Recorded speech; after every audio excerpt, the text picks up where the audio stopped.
Hello and welcome to the first edition of Prep Hoop Stars TV. I'm your host for today, Tony Leach. And as with PrepHoopStars.net, our goal is to bring you the best and brightest stars as well as some of the greatest minds in youth basketball and do it in a fun and exciting way. Joining me today are three very distinguished colleagues.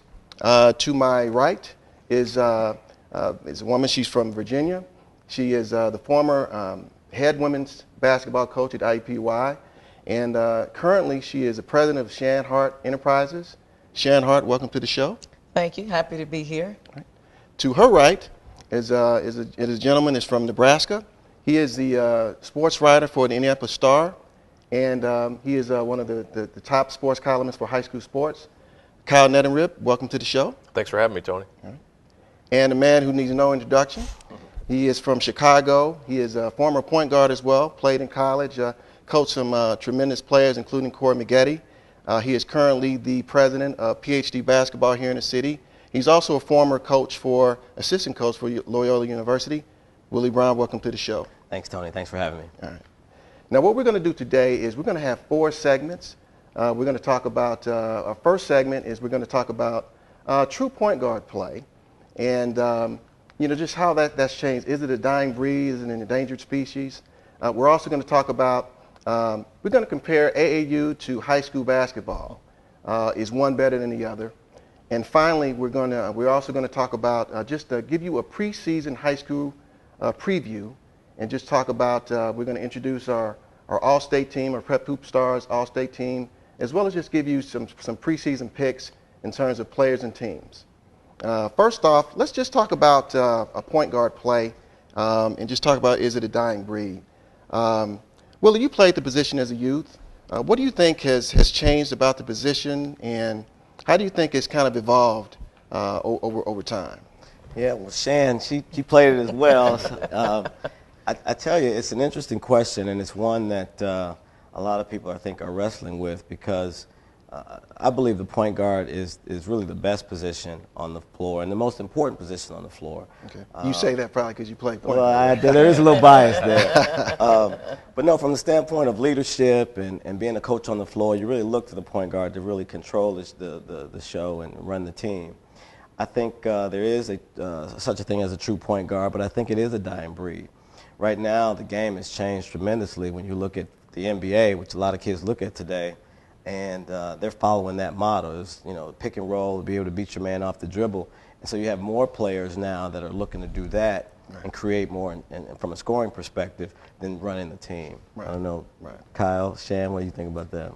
Well, I agree with you. I don't see as many, probably true point guards. I actually play point guard too. So, there you go. So, there you go. Obviously, it is the most important position. But right. Yeah, I agree with Willie. I mean, you don't see as many what you would think of as true traditional point guards.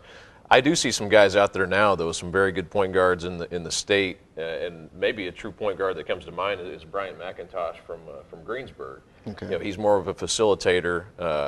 He's not concerned about getting his points. He can score, right. And I think that's the biggest thing for a point guard is make sure you get your other guys involved, right, and then you get yours. But right. But I do agree. I don't know if it's kind of the culture now is to kind of get your own, maybe more than your teammates, but you just don't see those true point guards as much anymore. Right. Shann, talk about what's changed in terms of the attitude and even maybe the culture in terms of the position. Is that what has made the point guard position kind of evolve to you? Well, I think, to some degree I'm going to agree also with Willie and Kyle. Certainly at the collegiate level, I think there's a combination of things that's contributed or attributed to the dying breed of a true point guard. Like both Kyle and Willie, I will agree. Right. It's like the quarterback of the team. Yeah. It's the person that you rely heavily upon and keeping the team where you need them to be and making things happen. But I think a combination of things has happened. To Willie's point, with the professional ranks down in both the NBA and WNBA, and the pick and roll game, you have to be able to create off the dribble and also help contribute and score. Right. I think from the collegiate level, head coaches in the culture today, tend to look for combo guards and people that can also distribute the ball and run the offense and have floor vision, but they also want you to help score. I probably, as a head coach, for 20 years in Division I basketball, I always went after a true point guard, and again, partially because I played the position, and for me, that's a vital and that's the most key position on the floor. I think lastly, when you look at the landscape of throwing in now the AAU and how it contributes to the entire process, because when kids get involved in AAU, as we all know, they're just out there to gain exposure, and so it's all about me, and how much can I outshine or outscore the other person. So I think there's a combination of things happening. Can we change that and get back? I think we can. The question will remain, in terms of today's young people and their work ethic, and wanting to get back on the court and really put in some time and commitment to drilling. Right. Yeah, I agree. I think the extra time that's needed and attention that's needed to working on your skills to be able to truly run a team, I think is something that kids need to commit to again. When you think about the next level, whether it's Division I or the NBA, they're kind of two different worlds. I mean, you see some schools now that go after one-and-done players. They go in one year and they're off to the NBA. Other schools want to take a kid in that has a different skill set, a good one, but different, and develop them over a 3-4 year period. And so obviously the fame and fortune is very attractive, and kids today want to get there sooner rather than later. And so it's just a matter of education, I think, around how important it is to get the fundamentals done and working on the fundamentals so you prepare yourself for whatever level you want to play at. Let's talk about fame and fortune for a second, because I think that goes into the mindset of players. I mean, if you look at the two players that come to mind when you look at the hybrid point guards, you think of Derrick Rose, you think of Russell Westbrook, and they're making a lot of money, they're getting buckets, as you say, and they're getting the shoe contracts. So it's they're viewed by the youth, especially, as a glamour point guards, but they're not the traditional point guards that's setting the table. I'm the only person on the panel that hasn't played point guard, and I did coach a position, so I know how important it is. But so I think that's what the youth of today are starting to emulate. They're looking at a Russell Westbrook, who's very powerful, who's very explosive. They're looking at a Derrick Rose, who's same way, and they think that they need to play that way, and that sometimes may not be the best thing for the team. I think too, from a maybe more of a media standpoint, with social media now, with Twitter, these kids are out at AAU games and they see guys tweeting such and such at 24 points to lead his team. So they see, okay, well, this guy's getting his name out by scoring the points. You don't hear assists a lot. And that's just kind of the nature of AAU. You don't have all these stats that maybe other stats that factor in. It's just, okay, such and such scored however many points, and they don't have he might have been 5 for 17 from the field, but he still scored a bunch of points. But so I think that kind of, you have to know, if you're a point guard, you have to know kind of what your role is, and I think that needs to be taught too, from the coach's perspective. But it's not just all about, I need to go score this such and such amount of points just to get my name out there. It's almost it's a sacrifice, quite frankly. I mean, to really be a good true point guard, you have to be willing to get others involved first and not just look for your own first. And sometimes that's the challenge, especially when you got the ball in your hand, and to your point, you're emulating some of the folks that you see at the next level. Do you feel like that's what coaches are looking for? Because, as you said, when you look at the Twitter and the media, they glamorize more hopefully glamorize is the word, but they provide more glamour to points versus a kid, a point guard that had 8 points, 12 assists, and 2 steals. You don't see that stat line posted as much. Even though you as a coach know how important you play point guard, know how important having a player like that is, but those aren't the ones that are getting the glamour. So is that why? Do you think that goes into the mindset as to why a lot of times the players are really looking to score more than just facilitate? I'd like to speak to that first, and I think you're absolutely right in a large part. I will also add and say this from a college coach's perspective.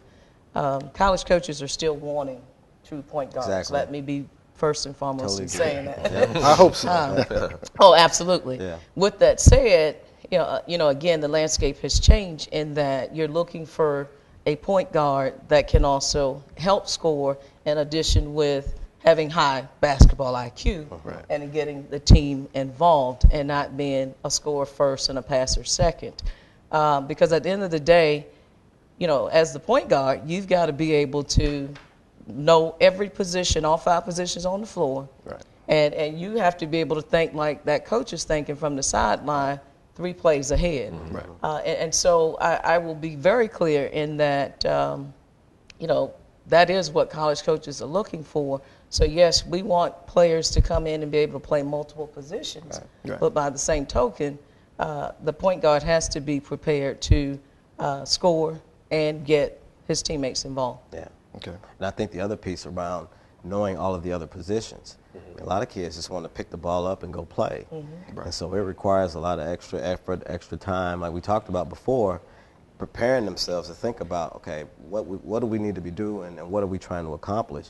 And to your point, thinking 3 plays ahead. It's almost like playing chess on a basketball court. Yeah, Right. and as a point guard, you should be, and I didn't play competitively beyond high school, other than rec leagues and stuff, but I always felt like, you're an extension of what your coach wants to do as the point guard, and you need to know all your teammates' strengths and even know them, personally. What makes this guy tick? Right. Your numbers aren't necessarily reflective of your importance to the team. It's your team's record is reflective, I think, more of the point guard's role. Why don't you all take the time then, because you all played the position. What were you taught as a youth, and how did you learn to play that position? Well, I'll start there because for me it was pretty easy. Being a 5'5", 125-pound, sophomore or whatever, 8th grader, I had to play that position. I tell you what I learned. I learned a lot about hard work ethic. We talked about that earlier. I learned that there was opportunity as long as you did work hard and that you took it personal and could really take what your coaches were trying to get across and actually help the team execute, so leadership. Right. And I learned that, you really ought to take the opportunity if you have and blessed with ability to use the ball to take you as far as it can take you, whether that's because there's so many life lessons in sports. Obviously we're talking about basketball today, and I think that's really what kids should get out of it. If you do those things, whatever comes. Either way, you should still be successful. Right.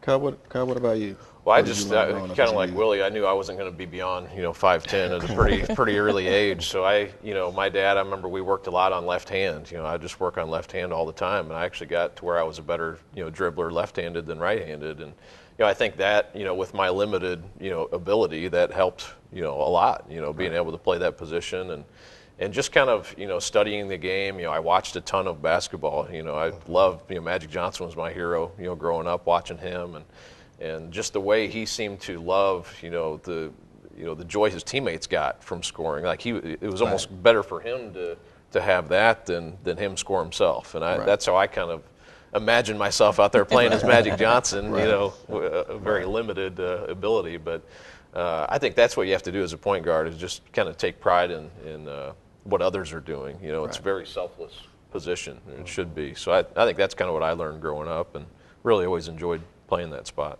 Okay. Shann, Yeah, what that about was you? definitely it for me as well. Although each of my brothers are, 6'3" and above, somehow I didn't get the height, being the only girl. So I kind of knew early on as well I wasn't going to have much height. And, secondly, like both Kyle and Willie, it was one of those things where I was always very vocal. I think communication and having majored in mass communications, I knew that before I got there in that path.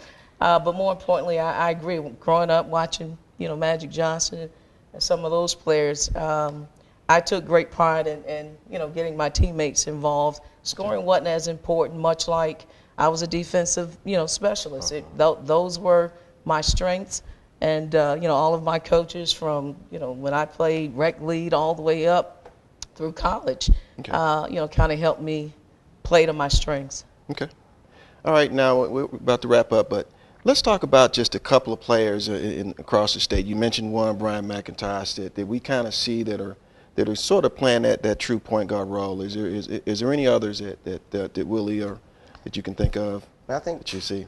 P.J. Thompson comes to mind. Right. He's a cerebral player.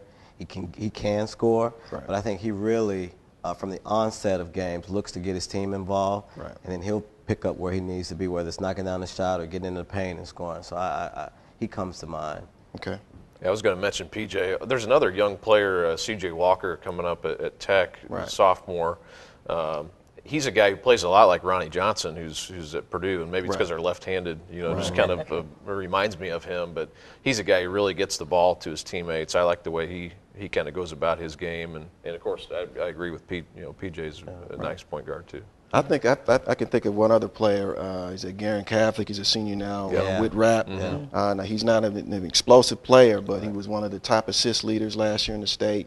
But I mean, I've been watching that kid since he was in fourth grade, and he's always been a facilitator. But he'll knock down a big shot. Mm-hmm. So he's definitely one of the better point guards, pure point guards in the area. Mm-hmm. So. Shann, what do you? Well, my vote would have been PJ as well. So. Right. I'll tell you one player just quickly here that I just want to throw out there. I've been impressed with Pat Bacon, actually here through the summer and more in this fall league. And I'm looking forward to seeing them play during the regular season. Yeah, it's another guy who can knock down shots. Too, yeah, yeah.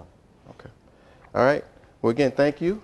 Thank you for joining us for Prep Hoop Star TV. And again, stay tuned for our next segments. We're going to do a preseason special with our preseason All-State team, as well as on the next segment, we're going to talk about AAU versus high school sports. Is one better than the other? Thanks for joining us.